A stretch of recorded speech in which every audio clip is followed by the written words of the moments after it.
Bonjour et bienvenue sur Algomius. Nous avons commencé lors d'une précédente vidéo à nous intéresser à la représentation mémoire des données.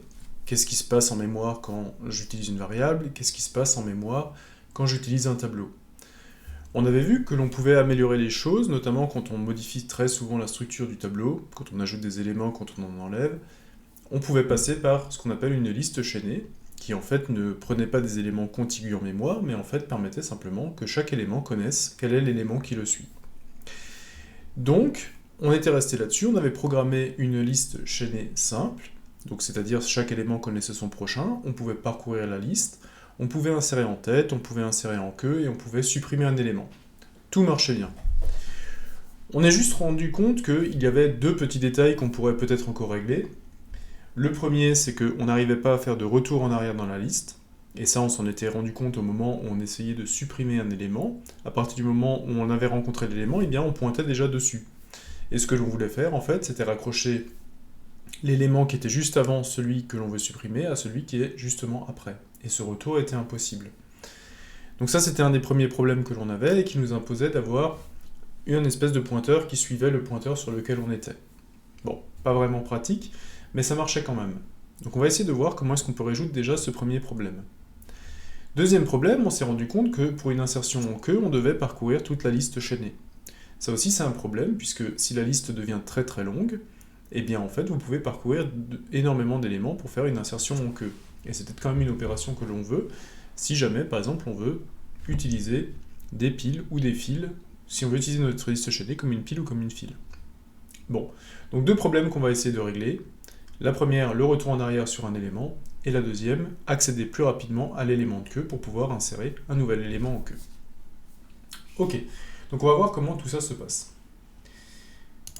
On avait donc programmé notre liste chaînée, et on va repartir du programme que l'on avait mis en place. Donc là, c'est une liste simplement chaînée, la liste était vide, et on va juste rajouter, je vais juste changer le print, je vais le mettre ici, pour qu'à chaque fois qu'on fasse un affichage, le print est automatiquement mis, que j'ai juste 50 étoiles, pour faire la distinction entre les affichages. Ok, donc on avait notre liste d'éléments, qui avait une valeur et une valeur prochaine, et notre liste chaînée, qui était en fait simplement un pointeur sur la tête de la liste, donc sur le premier élément de la liste. Et comme le premier connaît le deuxième et que le deuxième connaît le troisième, c'est comme ça en fait qu'on avait parcouru la liste. Tout ça on l'avait développé dans la vidéo précédente. Alors qu'est-ce que l'on veut faire maintenant par rapport à cette liste? Cette liste pour l'instant elle est comme ça. J'ai ma tête qui pointe sur un élément et chaque élément connaît l'adresse du suivant. Donc comment je vais faire pour que je connaisse l'adresse du précédent? Eh bien tout simplement je vais rajouter un élément, une valeur à mon élément, que je vais appeler par exemple le précédent. Et chaque élément va donc maintenant aussi connaître son précédent. Donc pour l'instant, à l'initialisation, le précédent vaudra nul, none également. Et ensuite, il va valoir directement la valeur de l'élément qui le précède. Donc l'idée, c'est de dire, en fait, j'ai le suivant de 5, non, 5 c'est le dernier élément, j'ai le suivant de 3 qui va être 5, et j'ai son précédent qui va être 2 par exemple. Et donc je pourrais revenir en arrière et ça va me faciliter la vie pour mon problème que j'avais tout à l'heure, pour mon problème de suppression. Alors comment est-ce que ça fonctionne? Je vais reprendre mon VS Code et je vais simplement dire en fait que l'élément maintenant, je veux pas seulement qu'il connaisse son précédent, mais je veux qu'il connaisse également son suivant. Alors comment je vais mettre ça en place? Je vais simplement dire voilà, je veux qu'il connaisse son suivant. Pour l'instant, c'est initialisé à none, parce que pour l'instant, j'ai qu'un élément qui a une valeur, et pour l'instant, on n'a pas de suivant. Alors on va voir ce que ce suivant va avoir comme impact sur les différentes... Non, pardon, c'est pas suivant, j'ai déjà prochain, c'est précédent. On va voir ce que ce précédent va avoir comme impact dans la définition de notre liste chaînée. Alors, l'initialisation de notre liste chaînée, celle-là, ça bouge pas. L'élément de tête va toujours pointer au début sur none, et puis il va pointer finalement à un moment donné sur les éléments que l'on va insérer à l'intérieur. Est-ce que dans le parcours de liste, j'ai quelque chose à changer? Bah non en fait. Là, si la tête est égale à none, je vais simplement dire que la liste est vide. Sinon, je vais récupérer le pointeur de tête et je vais le faire varier en prenant le prochain en affichant toutes les valeurs. Donc là non plus, l'affichage du parcours de liste, je n'ai rien à changer. On arrive maintenant dans l'insérer dans la tête. Ok, alors je vais créer mon élément. Donc, on va toujours faire le rapport, hein. J'ai donc créé un élément qui a une valeur et qui a un précédent qui pointe sur none et un prochain qui pointe sur none. Ok, ça c'est ma situation de départ. Je récupère le pointeur de tête. Toujours que je récupère... Non, pardon, je suis là. Donc j'ai récupéré mon élément et je veux l'insérer en tête. Donc qu'est-ce que je vais faire? Je vais simplement dire que l'élément, le prochain de l'élément, va être la tête de l'élément. Ok, ça c'est déjà ce que j'avais fait la dernière fois. Donc c'est-à-dire que je vais dire que ma tête pointe vers un élément, et donc je vais dire en fait qu'elle pointe, que le suivant de cet élément pointe aussi vers cet élément. Ça marche. Donc maintenant, quel est le précédent de cet élément? Eh bien le précédent de cet élément va rester à none, que je vais juste mettre là-haut, parce que là c'est un peu embêtant. Il va rester à none tout simplement, puisque cet élément que j'insère en tête va devenir le premier élément de la liste. Et donc le premier élément de la liste n'a pas de précédent, donc le précédent va rester à none. Le prochain va pointer vers l'élément, et le prochain va rester à none. Ok. Du coup, l'élément qui était pointé vers la tête, maintenant, il faut qu'il ait un précédent. Et cet élément pointé vers la tête, alors je vais plutôt prendre ce graphique-là. Si je veux insérer l'élément là, il faut maintenant qu'effectivement, celui-là pointe vers le premier élément de la liste, mais il faut aussi que comme l'ancien premier élément repointe finalement vers cet élément-là. Tout simplement. Comme ça, j'aurai mon chaînage qui sera fait dans les deux sens. Donc ça, je vais l'ajouter. Comment ça s'écrit? Eh bien, tout simplement, j'ai déjà le LE.prochain qui est égal à self.tête. Et maintenant, il faut que je vérifie maintenant un cas. Le cas, est-ce que ma tête est vide? Alors, comment est-ce que je fais ça? Eh bien, simplement, je vais vérifier si self.tête is not none. Pourquoi c'est important de vérifier ça? Tout simplement parce que je pourrais me retrouver dans une liste vide. Et dans une liste vide, en fait, ça veut dire que ma liste ne pointe pour l'instant encore sur aucun élément. Et donc, si je m'amusais à faire un self.tête.précédent sur une liste vide, j'aurais un problème, puisqu'en fait, tête ne porte sur rien, donc tête n'a pas de précédent. Donc self.tête.précédent, maintenant, c'est égal à l'élément. Donc en fait, c'est ce que je suis en train de faire à ce niveau-là, c'est-à-dire que pour l'instant, j'ai ma tête qui est ici, elle pointe sur cet élément-là, et le précédent de cet élément, en fait, va pointer vers le nouvel élément que j'ai créé. Donc en fait, ça me fait ce chaînage-là. Et la dernière chose qu'il me reste à faire, c'est tout simplement déplacer la tête sur le nouvel élément, et donc en fait, j'aurai ensuite ma chaîne qui sera en place. Donc ça, c'est ce qu'il me reste à faire, tout simplement. Il ne me reste plus qu'à dire que la tête devient l'élément. Et ça, je l'avais déjà fait dans la fonction simplement chaîner. Ok, on a une insertion en tête qui devrait marcher. Alors, il ne me prend pas le précédent. Ah, c'est parce que j'ai mal tapé ici. Voilà. Ok. Donc là, normalement, maintenant, j'ai une liste qui commence à être doublement chaînée. C'est-à-dire que je peux effectivement naviguer dans les deux sens. Je peux prendre l'élément suivant d'un élément et l'élément précédent. Par contre, au moment où je l'insère, il ne faut pas que j'oublie de faire tous les liens possibles et imaginables. Donc n'hésitez pas à faire un schéma. Ça vous évitera d'oublier certains liens. On va passer maintenant à l'insérer en queue. Alors l'insérer en queue, qu'est-ce que j'ai à faire finalement? Si je veux insérer en queue, je vais revenir sur toutes les modifications qu'on a fait ici. Insérer en queue, ça veut dire que j'ai un nouvel élément que je vais insérer après le dernier élément. Ok? Donc qu'est-ce que j'ai à faire ici? J'ai tout simplement à faire que à parcourir jusqu'au dernier élément.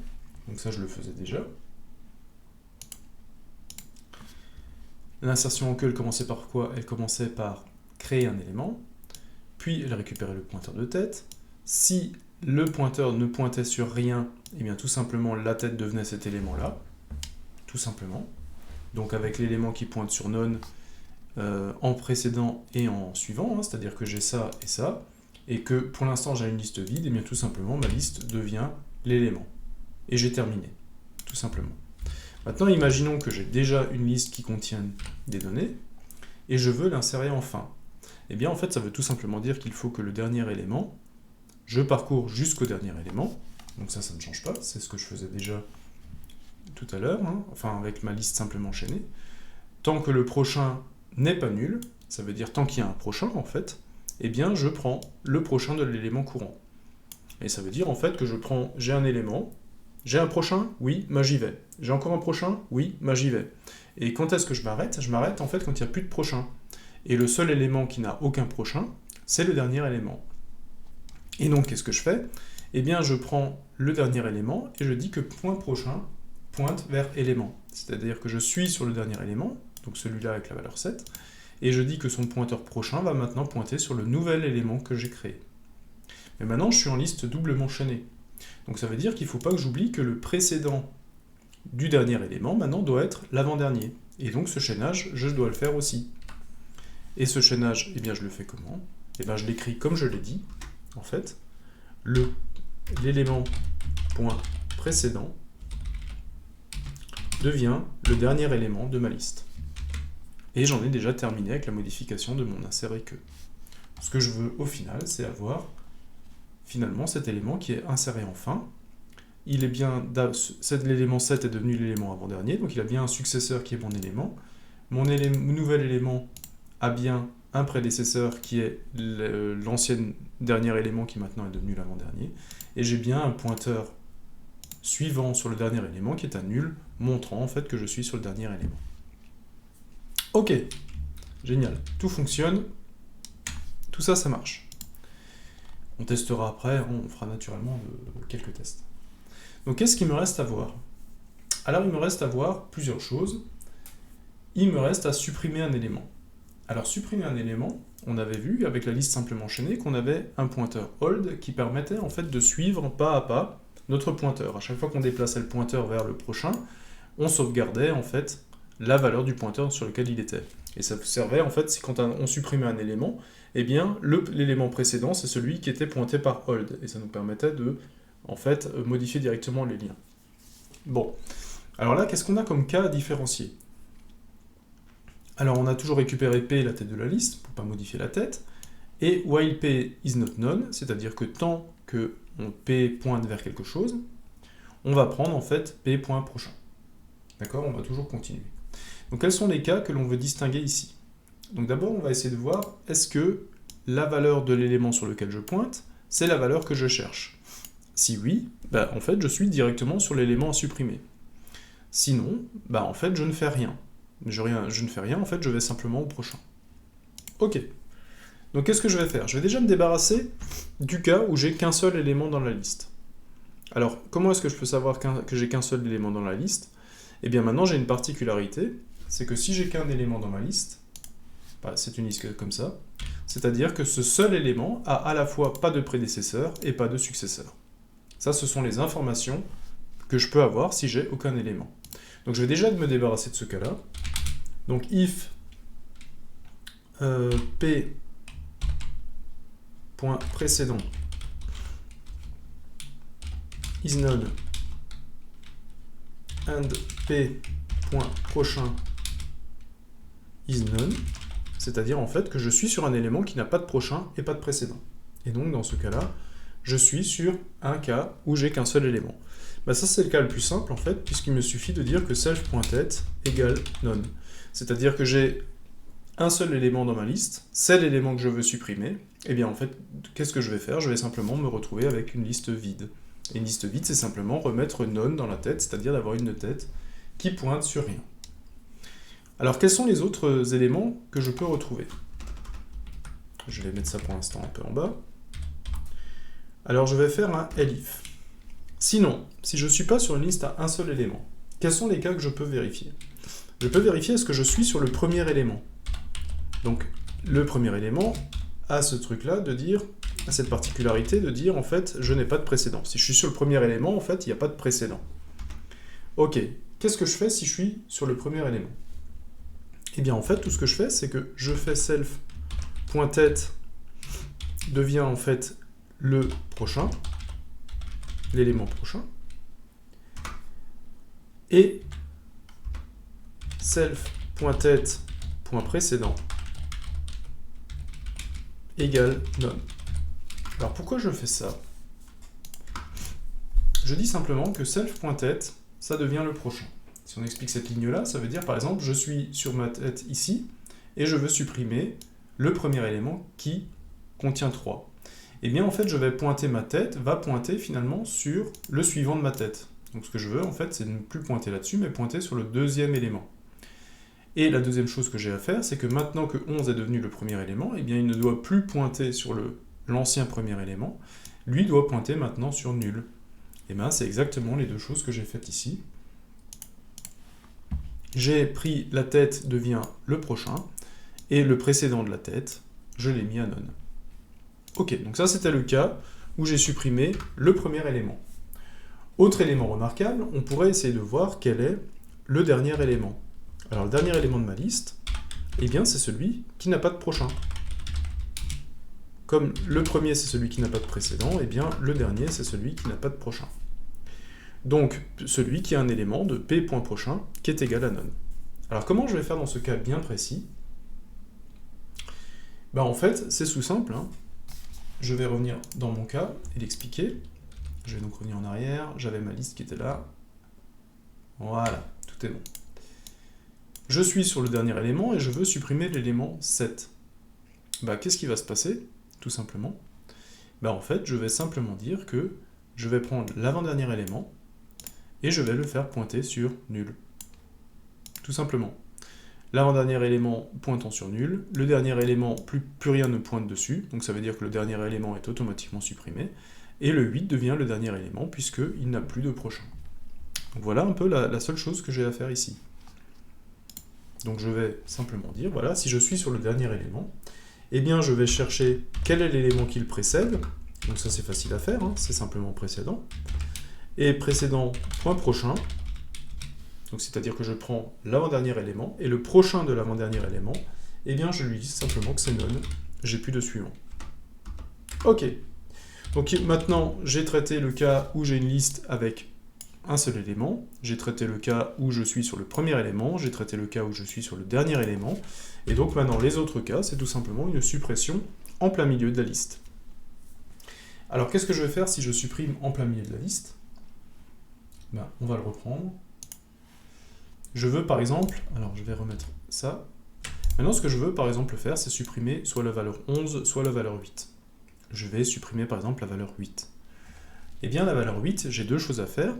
11 maintenant ne pointe plus directement vers 8, mais pointe vers 7. Et le 7 qui est ici n'a plus comme prédécesseur 8, mais a comme prédécesseur 11.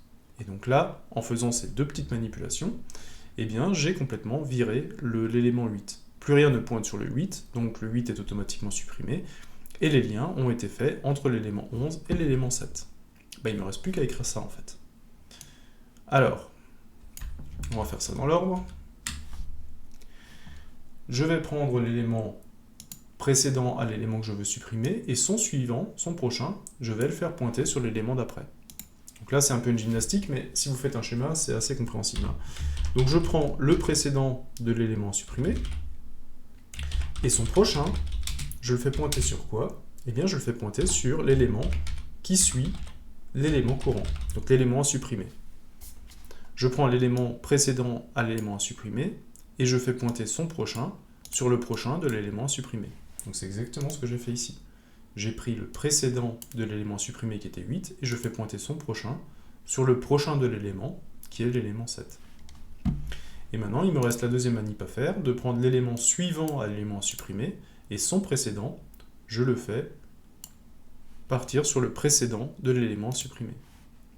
C'est-à-dire que je prends le suivant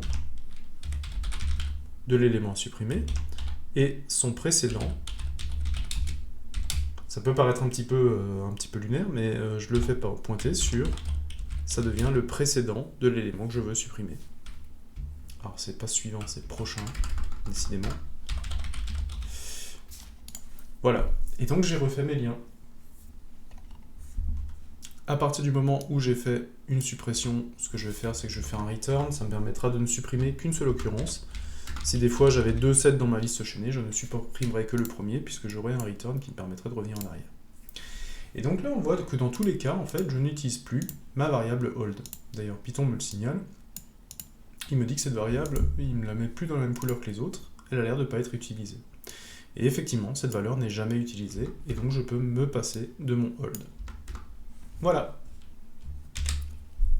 ça marche. Et donc maintenant, le fait d'avoir une liste doublement chaînée, donc d'avoir à la fois le précédent et le suivant, fait que je suis plus obligé de traîner en fait une variable qui va suivre, qui va désigner l'élément précédent par rapport à un élément, puisque chaque élément connaît son précédent. Donc maintenant j'ai ma liste chaînée, on va voir si tout fonctionne bien. Liste chaînée. Alors j'insère 5, 11, 7, 3 et 2. Je supprime 3 et j'ai 5. Je vais en grand. Et il me reste 5, 11, 7 et 2. Ok, ça fonctionne. Voilà, donc maintenant cette solution-là me permet de revenir en arrière et me permet de ne pas stocker une variable supplémentaire qui va me permettre de faire des parcours et qui est peut-être aussi un petit peu source d'erreur. Alors on a des éléments un petit peu compliqués, hein, les précédents points prochains, les prochains points précédents. C'est pour ça, n'hésitez pas à chaque fois quand vous avez ce genre de problème à faire, de faire un petit schéma à côté, même un petit papier, un petit stylo, et d'essayer de voir quels sont tous les liens que vous avez à modifier. Ok, donc là c'est pas mal, tout fonctionne correctement. Alors, qu'est-ce que je peux faire de mieux pour améliorer les choses? Alors, on a encore un deuxième problème qu'on n'a pas réglé pour l'instant, qui est le problème d'avoir, en fait, d'être obligé de parcourir toute la liste lorsque on veut supprimer, lorsque l'on veut insérer en queue. Vous voyez que c'est cette boucle-là dont je parle. On va chercher le prochain jusqu'à ce que le prochain soit nul, et ça veut dire que je suis sur le dernier élément. Et ça, c'est un peu embêtant parce que l'insertion en tête se fait avec une complexité constante. Donc là, j'ai même pas de boucle, hein, j'insère simplement en tête. Alors que là, j'ai une complexité pour insérer en queue qui est de l'ordre de n, puisqu'il faut que je parcours tout le parcours, donc il faut que je parcours toute la liste. Donc si la liste a n éléments, je vais avoir une complexité de n. Bon, on va voir si on peut peut-être simplifier un petit peu les choses et voir deux méthodes qui nous permettent de faire ça. Alors la première méthode dont j'aimerais vous parler, c'est de placer tout simplement une sentinelle sur la queue. Une sentinelle, c'est tout simplement un pointeur qui va pointer sur l'élément de queue au niveau de la liste chaînée. Alors comment ça va marcher? Tout simplement, au lieu d'avoir uniquement la tête, je vais avoir aussi une variable qui va désigner la queue. Alors pour l'instant, dans la première fois que je mets ça en place, en fait, j'ai envie de dire j'ai ni queue ni tête dans ma liste, j'ai pas de queue, j'ai pas de tête, ça veut dire tout simplement que ma liste est vide. Et puis bien rapidement, donc dans mon parcours, de toute façon mon parcours de liste c'est pour afficher tous les éléments, donc là de toute façon si je veux afficher tous les éléments, je suis obligé de les parcourir tous, j'ai pas le choix. Au niveau de l'insertion dans la tête, qu'est-ce qui va se passer? Est-ce que ma fonction, est-ce qu'elle marche toujours? Bien, en fait, à un moment donné, il va falloir quand même que je positionne la queue. Alors, quand est-ce qu'il faut que je positionne la queue?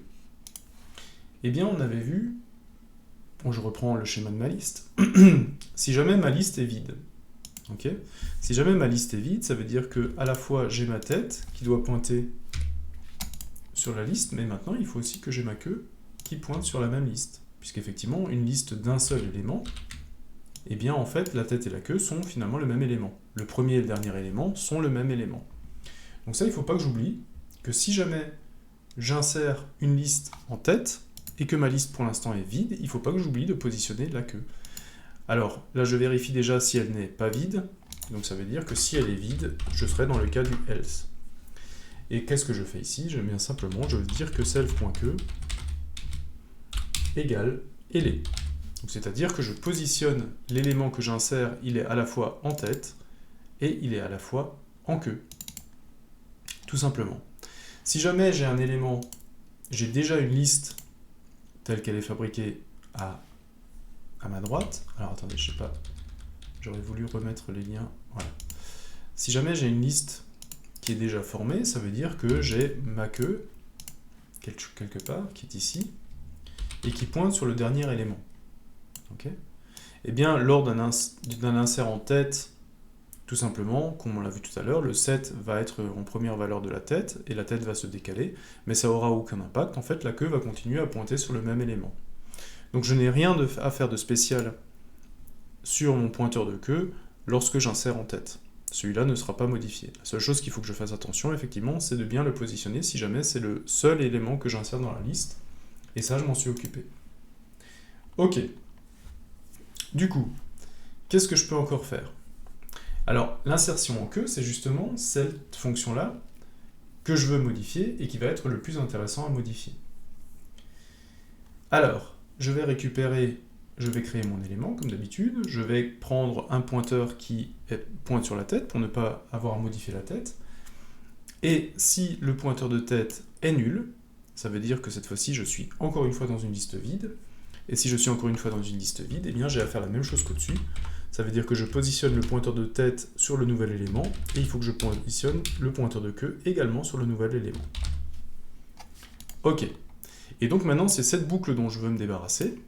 Et cette boucle, en fait, je vais m'en débarrasser plutôt bien, puisque cette fois-ci, effectivement, j'ai un pointeur qui pointe directement, si j'ai bien fait mon travail lors des insertions, j'ai un pointeur qui va pointer sur le dernier élément de la liste, sur la queue de la liste. Ok, donc ça, je ne suis plus obligé de faire une boucle. Si je veux obtenir quel est le dernier élément de la liste, et bien en fait, le dernier élément de la liste, c'est tout simplement self.queue. Ça, c'est le dernier élément de la liste. Et le dernier élément de la liste, en fait, je l'utilisais ici pour dire, le dernier élément de la liste, le prochain, ça devient le nouvel élément.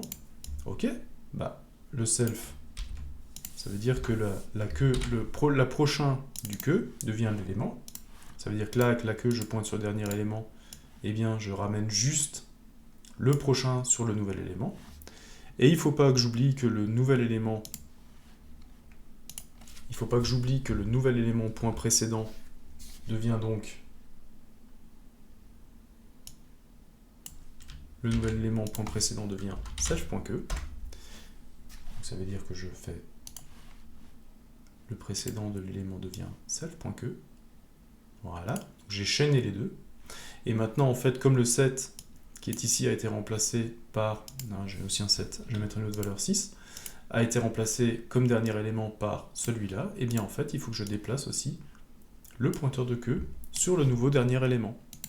Donc ça veut dire que self.queue égale LE. Et j'ai terminé.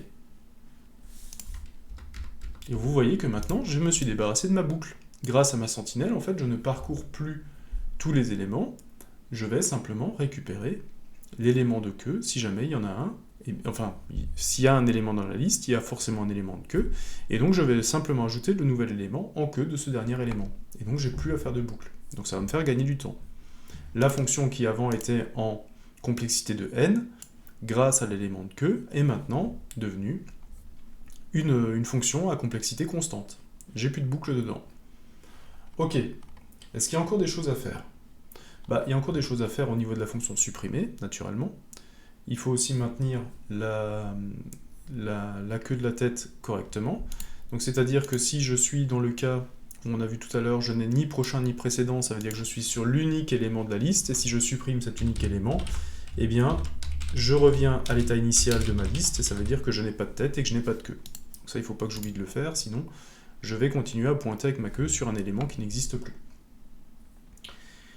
Ok, si je suis sur le premier élément, et que je supprime le premier élément, eh bien ça n'a pas d'impact sur la queue. Ça n'a pas d'impact sur la queue, tout simplement, parce que ce que je suis en train de faire, tout simplement, c'est que de dire, voilà, j'ai ma queue qui pointe... Alors, je vais revenir en arrière. J'ai ma queue qui pointe sur le dernier élément, et je supprime l'élément 3, qui est le premier élément de ma liste. Le dernier élément, ce sera toujours 7, donc j'ai pas à modifier quelque chose. Ok, donc si j'enlève le précédent, j'ai rien à faire. Par contre, si j'enlève le prochain, là j'ai quelque chose à faire. Là, en fait, je dis simplement que maintenant, ma queue, ce n'est plus le dernier élément, mais c'est celui qui le précède. Donc self.queue égale p.précédent. Tout simplement, c'est de dire, voilà, je suis sur l'élément de queue, c'est celui-là que je veux supprimer. Déjà, je vais faire en sorte que la queue, maintenant, c'est celui-là. Ok ? Et une fois que je suis sur celui-là, eh bien, je dis simplement, alors je peux même utiliser self.queue, maintenant que je l'ai décalé, self.que.prochain égale none. Voilà, pour dire maintenant, j'ai changé ma queue sur celui-là, et maintenant c'est celui-là qui est le dernier élément, donc je le mets sur none. Ok, donc je me suis occupé de toutes les fonctions, le dernier élément, plus rien ne pointe dessus, ça veut dire qu'il sera automatiquement supprimé. Est-ce que j'ai autre chose à faire? Non, je crois que tout est bon. Donc on va relancer les tests. Hop. Voilà, donc le 5.11.7.3.2, 5.11.7.2 et le 3 est supprimé, donc tout fonctionne, tout compile. Alors là, cette solution, elle va nous ramener justement encore une variable en plus. Variable en plus, ça veut dire qu'on a encore une utilisation en mémoire en plus. Mais là, on a stocké une adresse en plus, ce qui en termes de taille, finalement, ne prend pas beaucoup d'éléments. Et qu'est-ce qu'on a fait avec ça? Eh bien, tout simplement, ça nous a permis que l'insérer en queue, on a complètement enlevé cette boucle. Donc on est vraiment passé d'une complexité de parcours de n à une complexité du parcours en temps constant, sans aucune boucle, et qui ne tient plus compte du coup du nombre d'éléments qui est dans la liste. Donc ça, c'est quelque chose qui, encore une fois, en termes d'optimisation, peut nous amener beaucoup. Et on l'a vu donc avec la liste chaînée simple, on avait vu que ça prenait plus de place en mémoire qu'un tableau, mais que quand on avait énormément d'opérations dessus, ça pouvait nous aider beaucoup plus. On a vu avec la liste doublement chaînée, eh bien là on consomme encore une fois beaucoup plus de mémoire, puisque à la place d'avoir un élément avec une valeur dans le tableau, deux valeurs dans la liste chaînée simple, et bien maintenant on a trois valeurs, la valeur, le suivant, le précédent, et donc ça va prendre encore beaucoup plus de place mémoire. Mais encore une fois, s'il y a beaucoup de modifications, eh bien en fait on va retomber sur nos pieds en termes d'optimisation de temps, on va sacrifier un peu de mémoire pour gagner un petit peu de temps. Et là on l'a vu qu'en utilisant de la mémoire, eh bien on avait pu se débarrasser d'une boucle, et donc on avait pu simplifier la complexité de la fonction d'insérer que. Après il y a énormément il faut juste pas oublier en fait de mettre à jour les différentes versions de que, mais sinon on est sur quelque chose qui tient vraiment la route. Ok, alors est-ce qu'on aurait pu faire sans cette sentinelle de queue? On va voir une autre méthode, et je vais juste garder cette version là, et ma liste chaînée, je vais simplement la récupérer ici, donc je fais juste un copier de ce qu'on a fait. Et on va s'occuper maintenant de quelque chose qu'on appelle une liste doublement chaînée. Doublement chaînée, ça on avait déjà, mais maintenant on va ajouter le mot circulaire. Circulaire, qu'est-ce que ça veut dire? Eh bien tout simplement, c'est qu'on va terminer la boucle. C'est-à-dire qu'on va faire pointer, on va plus avoir besoin d'une sentinelle de queue. On va simplement dire comment je vais récupérer le dernier élément. En fait, je vais tout simplement dire que le suivant du dernier, c'est le premier, et le précédent du premier, c'est le dernier. Et donc, de définir ma liste doublement chaînée circulaire, ça va me permettre de retrouver assez rapidement le premier élément et le dernier. Si je suis sur le premier élément, eh bien le dernier, ça va simplement être son précédent. Et donc, je vais, encore une fois, avoir une bonne complexité pour retrouver mes différents éléments. Alors, est-ce que j'ai beaucoup de choses à faire? Est-ce que j'ai beaucoup de choses à modifier là-dessus? On va regarder, on va reprendre notre programme, et on va essayer de voir à quel moment ça va se mettre en place. Donc, je dois connaître le précédent, je dois connaître le suivant, ça c'est quelque chose sur lequel on ne revient pas. On va juste se débarrasser maintenant de la variable de queue. On va réenlever à chaque fois là où elle a été définie, et on va essayer de modifier notre programme pour qu'il fonctionne maintenant sans sentinelle de queue, simplement en se basant sur le fait que la liste est circulaire, c'est-à-dire que les premiers éléments et derniers éléments sont liés entre eux. Donc sur le parcours de liste, est-ce qu'on a quelque chose à faire de spécial? Non, on n'a pas grand-chose à faire de spécial, puisque en fait on se base uniquement sur la valeur du prochain, donc on n'a rien à faire de spécial. Est-ce qu'au moment de l'insertion en tête, on a quelque chose à faire de spécial? Alors là, oui. Oui, on a quelque chose à faire de spécial. Donc on va créer notre élément. On va faire pointer la tête sur notre élément. Si la tête est nulle, ça veut dire que si pour l'instant il n'y avait pas d'élément dans la liste, en fait, qu'est-ce qu'on a à faire dans ce cas-là? Eh bien, on va insérer, j'ai mon élément, qu'on va insérer dans la liste, Mais comme on l'a dit, le premier élément et le dernier élément sont liés entre eux. Donc c'est-à-dire que le prédécesseur du premier élément est le dernier, et le successeur du dernier élément est le premier. Comment ça va se traduire si j'ai qu'un seul élément dans ma liste? Eh bien tout simplement, cet élément va avoir lui-même comme prédécesseur et lui-même comme successeur. Puisqu'il est à la fois premier et dernier, en fait on va avoir une espèce de relation cyclique. Donc c'est quelque chose qu'il faut mettre en place, puisque c'est le premier élément, et c'est ce qui va lancer ensuite que l'insertion de tous les autres éléments va fonctionner. Donc, si... Alors, je vais reprendre ma liste. Donc, si la liste est nulle, c'est-à-dire que pour l'instant elle était nulle, eh bien, alors la queue, j'en ai plus besoin. La tête, effectivement, devient l'élément. Et en fait, ce qu'il faut que je fasse aussi, c'est que l'élément, le prochain de l'élément que je viens de créer, est l'élément lui-même. Et le précédent de l'élément que je viens de créer est également l'élément lui-même. Et ensuite, je raccroche la tête sur cet élément. Donc c'est exactement ce que je viens de faire. Ok. Qu'est-ce qui se passe lorsque je dois raccrocher un élément qui existe déjà? Donc je vais créer un élément et je veux l'insérer en tête. Donc cette fois-ci, c'est exactement ce que je faisais tout à l'heure. Je veux l'insérer en tête, j'ai mon nouvel élément 7, et je veux l'insérer en tête. Alors déjà, je vais commencer à dire, si ce nouvel élément que je veux insérer en tête, ça veut dire que l'ancien premier élément va devenir le suivant de cet élément, et le dernier élément de la liste va devenir en fait le précédent de ce nouvel élément. Il va en fait s'insérer directement entre. Donc on va déjà faire ces deux manips. On va simplement dire, alors je vais enlever tout ça, on va dire que l'élément point prochain, ça devient simplement, alors ça devient quoi?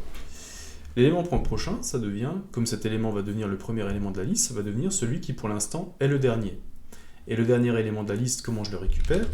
En fait c'est simplement celui qui précède la tête, puisqu'on a dit que le précédent de la tête, c'est le dernier élément. Voilà. Donc, et les points prochains, c'est self-tête. Alors, c'est élément point... Non, pardon, c'est le précédent. Comme il va devenir le premier élément, cet élément a comme précédent le précédent de l'ancienne tête, et donc le dernier élément. Ok. Qu'est-ce qu'il a comme prochain? Eh bien, il a comme prochain la tête actuelle. Il a la tête actuelle de la liste.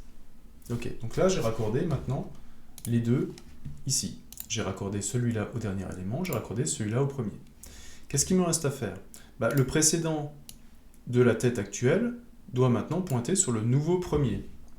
Donc c'est-à-dire que je vais simplement dire maintenant que self.tête.précédent doit pointer sur le nouvel élément que je viens de créer. Ok, qu'est-ce qu'il me reste encore à faire? Eh bien, il me reste à dire en fait que celui-là, le dernier élément qui pointait sur le premier avec le suivant, avec le prochain, maintenant doit pointer sur le nouvel élément aussi. Ok, donc ça, il faut que je le mette aussi en place. C'est-à-dire que... donc comment je récupère le dernier? Le dernier, en fait, c'est simplement l'élément qui précède la tête. Donc je prends le précédent de la tête et je suis sur le dernier. Et ça, en fait, il faut que je fasse que le prochain devienne l'élément. Une fois que j'ai fait ces manips-là, il ne faut pas que j'oublie que le 3 était le deuxième est maintenant le deuxième élément et que le premier est celui que j'ai inséré, ici. Et si c'est le premier, ça veut dire que la tête doit maintenant pointer sur cet élément-là. Voilà. Donc j'espère que j'ai tout fait. J'espère que je n'ai rien oublié. Normalement, je n'ai rien oublié. Donc ça veut dire que self.tête devient l'élément. Alors là, on voit que self.tête et les, ça en fait c'est commun aux deux. Donc à la limite, on peut même le sortir du if pour simplifier un petit peu la fonction. Ok. Bon, notre insertion en queue, du coup... Ah, je me suis trompé. Je l'ai mis dans le... C'est l'insertion en tête que j'ai fait ici. Je disais aussi quelque chose ne va pas. en fait, ce que j'ai fait, c'est l'insertion en tête.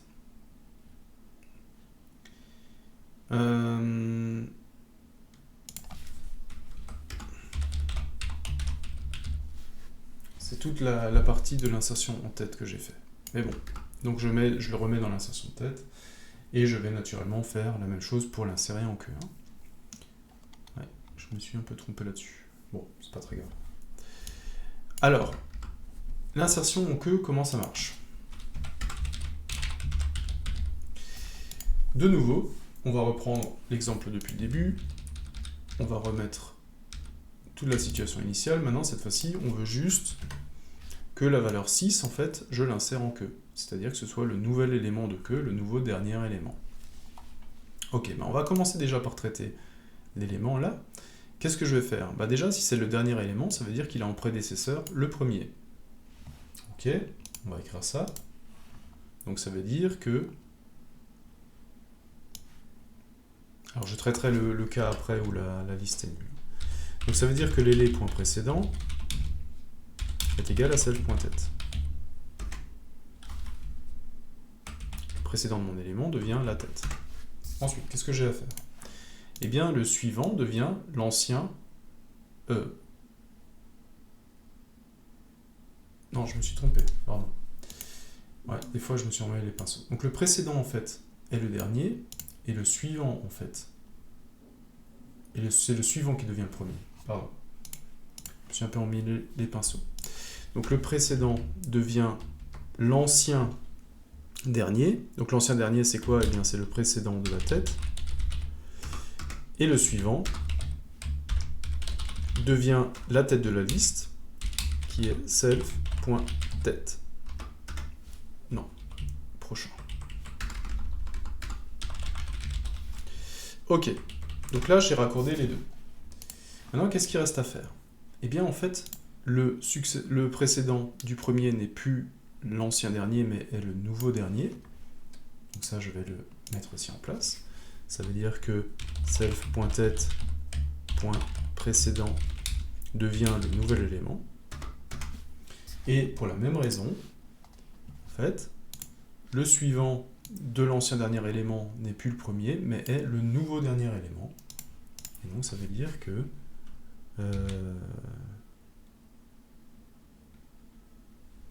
je vais le mettre là. Point tête, point précédent, point suivant égale élé. Alors pourquoi je l'ai mis avant? Tout simplement parce que si jamais je modifie d'abord le précédent, le dernier, en fait je perds le lien sur le dernier élément. Donc si je veux encore pouvoir accéder au dernier élément, il faut que je prenne le suivant du dernier élément avant que je le modifie, sinon effectivement je vais le perdre. Ok, donc là c'est bon, et j'ai pas de changement de tête, puisqu'en fait je l'insère à la queue. Donc c'est-à-dire que la tête reste toujours sur le même élément. Alors le self.tête, qu'est-ce que ça marche de l'autre côté? Si je suis sur quelque chose de vide. Alors si je suis sur quelque chose de vide, isNone, tout simplement je vais récupérer exactement la même chose. Je vais récupérer exactement la même chose que j'avais ici. C'est-à-dire que si j'ai qu'un seul élément, eh bien je fais repointer le prochain sur l'élément lui-même, le précédent sur l'élément lui-même, et je vais simplement ajouter aussi que si jamais j'insère un seul élément dans une liste vide, eh bien je vais dire aussi que la tête va pointer sur cet élément. Parce que la tête jusqu'à présent, elle était à nul, et maintenant il faut qu'elle pointe sur cet élément, et je vais me retrouver dans cette configuration-là, avec la tête qui pointe sur un élément, qui est à la fois son propre prédécesseur et son propre successeur. Ok, ça marche. Donc insérer en queue, ça on enlève, j'en ai pas besoin. C'est quelque chose qui devait rester de la version d'avant. Donc voilà, c'est un peu complexe à suivre, hein, parce que on l'a vu. Alors ça c'est pas suivant, c'est prochain. C'est pour ça. Décidément, je veux vraiment mettre mon suivant quelque part. Donc, là, on a tout qui fonctionne, je pense. On va encore s'intéresser à la fonction supprimer élé.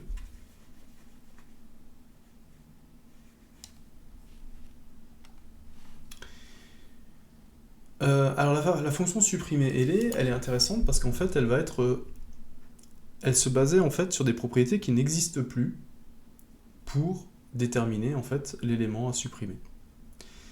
L'élément à supprimer en fait, qu'est-ce qui va se passer? Bah, tout simplement, ce qui va se passer, c'est que je ne peux plus vérifier qu'un élément est le premier élément en vérifiant qu'il n'a pas de précédent. Puisque maintenant je suis sur une liste qui est complètement doublement chaînée circulaire, ça veut dire en fait que toutes les valeurs ont un précédent et toutes les valeurs ont un suivant. Donc j'ai plus le droit de faire ça. Ça, je peux plus le tester. Je peux plus tester non plus qu'un précédent est égal à none et je peux plus tester que le prochain est égal à none. Je peux plus le faire. Ok. Alors maintenant, il faut que je trouve une autre façon de faire. Comment est-ce que je peux vérifier qu'une liste, finalement, comment je peux vérifier qu'une liste ne contient qu'un seul élément? Eh bien, en fait, on l'a vu, une liste, elle ne contient qu'un seul élément lorsque cet élément est égal à son précédent.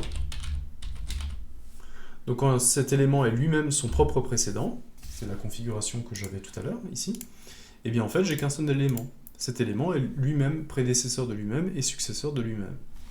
Donc je peux tester ça. Est-ce que l'élément est son précédent? Et si l'élément est son précédent, c'est-à-dire que je suis dans le cas où je n'ai qu'un seul élément. Donc si je suis dans le cas où je n'ai qu'un seul élément, eh bien cet élément, je peux simplement le supprimer. C'est-à-dire que je remets ma liste à 0, donc la tête est égale à none, et j'ai plus rien à faire. C'est le cas le plus simple. Sinon, bah, je suis dans le cas où en fait je veux supprimer une liste. Mais là, du coup, j'ai plus besoin de comparer les cas. J'ai plus besoin de comparer les cas, est-ce que je suis le premier, est-ce que je suis le dernier, puisqu'en fait, supprimer un élément, en fait, qu'il se soit le premier de la liste, le dernier ou l'avant-dernier, finalement, ça va changer très très peu de choses. On va juste changer un élément en plein milieu. Donc supprimer un élément, ça veut dire quoi? Ça veut dire que son prédécesseur qui pointait dessus va pointer sur son suivant, et son suivant qui pointait en tant que prédécesseur sur lui va pointer sur l'élément d'avant. Et comme j'ai plus rien qui va pointer maintenant sur l'élément 8, eh bien tout simplement l'élément sera supprimé. Ok, bon, bah, on va essayer de voir ça. Comment est-ce que ça fonctionne? Hop, donc on va simplement dire, boum, on va se mettre ici, on va simplement dire que je suis sur l'élément à supprimer. Ça veut simplement dire que l'élément point précédent, celui qui le précède, point suivant, devient quoi? En fait, il va devenir tout simplement P. Point. Non, c'est prochain. En fait, je vais prendre l'élément qui le précède et je vais dire que le prochain de l'élément qui précède n'est plus l'élément courant, n'est plus P, mais est le prochain de P. Tout simplement. Et je vais prendre simplement le prochain de P, et je vais dire que son prédécesseur, son précédent,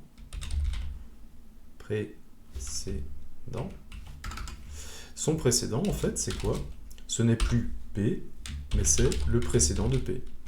Donc, du coup, je me retrouve dans cette configuration-là, où le précédent de 7, c'est plus 8, mais c'est le précédent de 8 qui est 11, et le successeur de 11, ce n'est plus 8, mais c'est le successeur de 8 qui est 7.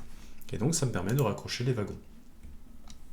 Ok, ça marche, donc ça, j'en ai plus besoin. Et je juste mon return, et je fais mon p.prochain. Alors, la fonction n'est pas tout à fait terminée, parce qu'effectivement, on s'aperçoit quand même que si jamais on supprime le premier élément, alors là, j'avais supprimé ça, mais si je supprime mon premier élément, eh bien, je vais devoir décaler ma liste, ma tête de liste. Ok? Donc, ça veut dire que j'ai quand même une distinction à faire pour dire si... Donc, j'ai ma succession à faire, et je dis en fait si self.tête égale P, c'est-à-dire que je suis en fait... Alors, je suis sur l'élément... La tête est le premier élément, donc je suis sur P, le P que je dois supprimer, c'est l'élément de tête. Eh bien, qu'est-ce que je vais faire? Self.tête, je vais simplement dire que si je supprime la tête, eh bien, il faut que la tête prenne une autre valeur, et cette autre valeur, ça va être tout simplement l'élément, le prochain de P. Alors, est-ce que P a toujours un prochain? Alors, P a toujours un prochain, parce que je vous rappelle qu'on a testé ici pour savoir si la liste ne contenait qu'un seul élément. Donc, si on est dans le else, ici, ça veut dire que la liste contient au moins 2 éléments. Donc ici, on a testé qu'on a bien au moins un élément. Ici, on a testé qu'on a au moins, si on a un seul élément, et ça veut dire que si on est dans le else, on a plus de un élément, donc 2 et plus. Donc ça veut dire que j'ai bien toujours un prochain à P, puisque effectivement la tête est comme ça. Ok, donc je modifie la tête si jamais je suis vraiment sur le pointeur de tête pour que la tête ne pointe pas sur l'élément que je suis en train de supprimer. Ok, P point prochain, et ça marche, et je vais prendre mon prochain, comme d'habitude. Du coup, est-ce que cette fonction, elle marche? Ben, non, en fait, elle marche pas. Elle marche dans un certain cas, mais elle marche pas, naturellement, elle ne marche pas dans tous les cas. Elle marche dans le cas où, effectivement, vous avez la valeur à retourner. C'est-à-dire, en fait, que j'ai mis 5, 11, 7, 3, 2, et je supprime 3. Je suis dans ce cas-là, et là, je vais marcher correctement, 5, 11, 7, 3, 2, et j'ai supprimé le 3, tout va bien. Alors, par contre, j'ai pas lancé le bon, voilà. Donc j'ai ici une boucle infinie. Et on va essayer de déterminer pourquoi. J'ai une boucle infinie qui m'écrit 7, 11, 3, 11, 3, 2, 5, ok. Pourquoi? Alors, en fait, c'est exactement le même problème. Je pensais l'avoir que dans le supprimé, mais effectivement, on l'a déjà dans le parcours, j'ai oublié. Pourquoi? Eh bien, tout simplement parce que dans le parcours, on se base simplement sur le fait qu'on arrête notre parcours lorsque P, tant que P is not none. Ça veut dire quoi? Comme P, au début, est égal à la tête, et qu'ensuite on prend toujours le prochain, on avait dit que quand on parcourait, on allait toujours prendre le prochain, jusqu'à ce qu'on arrive au dernier élément. Et le dernier élément, on avait dit que c'est celui qui n'a pas de prochain. Donc, quand le prochain est un none. Bah là, en fait, c'est plus le cas. On ne peut plus le faire. Alors, qu'est-ce qu'on va faire, tout simplement? Comment est-ce que je vais faire, en fait, pour... comment est-ce que je vais faire, tout simplement, pour que... m'arrêter, tout simplement, comment est-ce que je peux faire pour m'arrêter? Bah, en fait, il y a une petite solution pour te dire, par exemple, voilà, je vais récupérer ma tête ici, je vais déjà afficher ma tête. Donc je vais prendre la valeur qui se trouve dans la tête, c'est-à-dire que ici, je vais déjà afficher la valeur 3. Ok.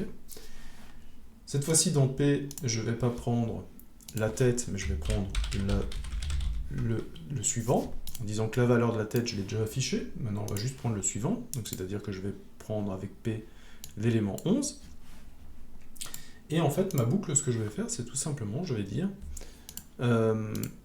si P is not none, ça marche plus, puisqu'à un moment donné, P, on va tourner en boucle, hein, puisque même le dernier élément a maintenant un successeur, je vais dire, en fait, tant que P est différent de self.tête.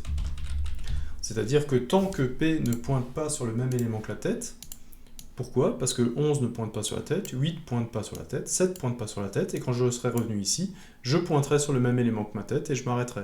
Donc c'est-à-dire que j'aurai fait une boucle. Donc je vais m'arrêter à partir du moment où ma variable de parcours vaut de nouveau la tête. Et donc là, qu'est-ce qui va se passer? Si je lance ça, maintenant ça fonctionne correctement. J'ai 5, 11, 7, 3, 2, et là j'ai enlevé le 3. Je me suis arrêté, en fait, j'ai bouclé jusqu'à revenir à la tête. Ok, donc ça veut dire que tout ce qu'on a écrit fonctionne. Pas encore tout à fait, en fait. Pas encore tout à fait. Il nous manque en fait une bonne chose encore à écrire, c'est simplement de dire que ce qui va nous manquer à ce niveau-là, c'est que si jamais j'essaie de supprimer un élément qui n'est pas dans la liste, par exemple j'essaie pas de supprimer 3, mais j'essaie de supprimer 1, eh bien, voilà, j'ai mon programme qui s'arrête. Pourquoi? Il ne me redonne pas la main, hein, il s'arrête. Pourquoi? Eh bien parce que je suis de nouveau dans une boucle infinie. Pourquoi je suis de nouveau dans une boucle infinie? Eh bien cette fois-ci, cette boucle qui est en cause, c'est celle-là, qui fait exactement le même travail que ce que j'ai fait la dernière fois, hein. C'est-à-dire elle fait exactement le même boulot, c'est-à-dire qu'elle ne s'arrête pas, lorsque je suis à P. Ok, donc là j'ai un peu la même gestion à faire. J'ai à peu près la même gestion à faire pour vérifier en fait que je suis bien dans... Je n'ai pas bouclé, je ne suis pas revenu à la tête. Alors comment est-ce que ça va marcher? Tout simplement, ce que l'on peut faire, c'est que P est égal à self.tête. Ça marche. Et on va en fait se créer simplement une variable test dans laquelle on va mettre true. Voilà, tout simplement. Et on va dire tant que P is not none, alors ça en fait c'est quelque chose qui ne marche plus. Et donc en fait on va dire tant que test, while test, or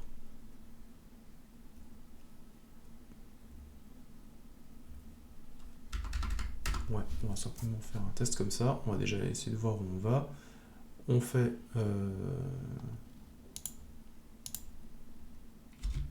while test, or est différent de self.tête.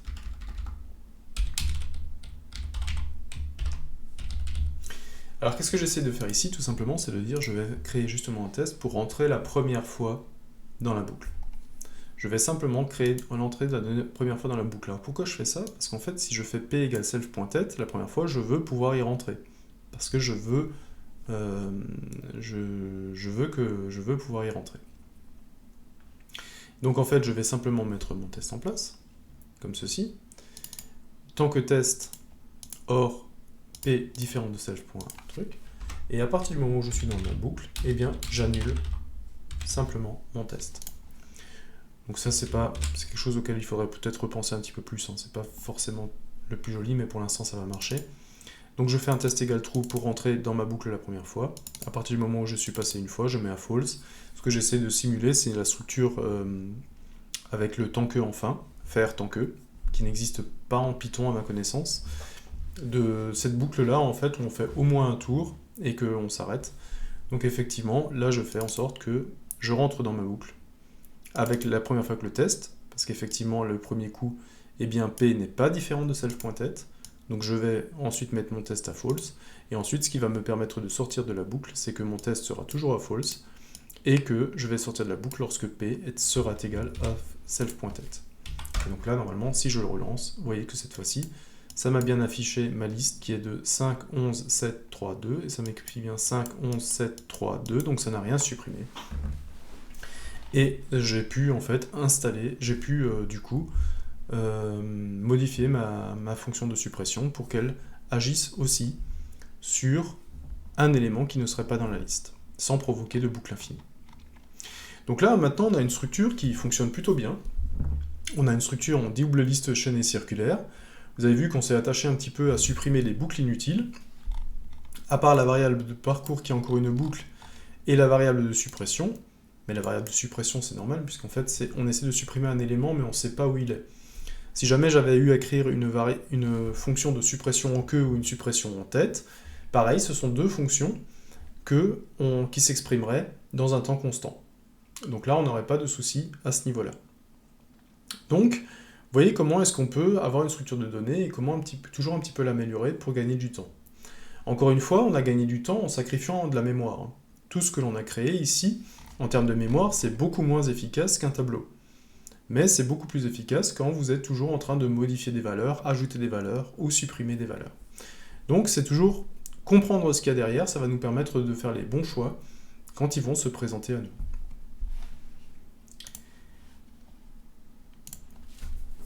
Donc, on a mis en place une bonne solution de liste doublement chaînée. S'il y a des petites choses, n'hésitez pas à les refaire ou les faire avec un schéma à côté de vous. Raccorder les prochains aux précédents, parfois c'est un petit peu tiré par les cheveux. Donc n'hésitez pas à dessiner, à griffonner un petit peu de côté pour voir un petit peu comment tout ça marche. Récupérez ces liens-là, et en fait vous allez voir que c'est plus un petit peu de l'organisation que vraiment quelque chose de compliqué. À partir du moment où on a compris le principe de ces liens-là, on sait parfaitement où on peut les raccorder pour que ça marche.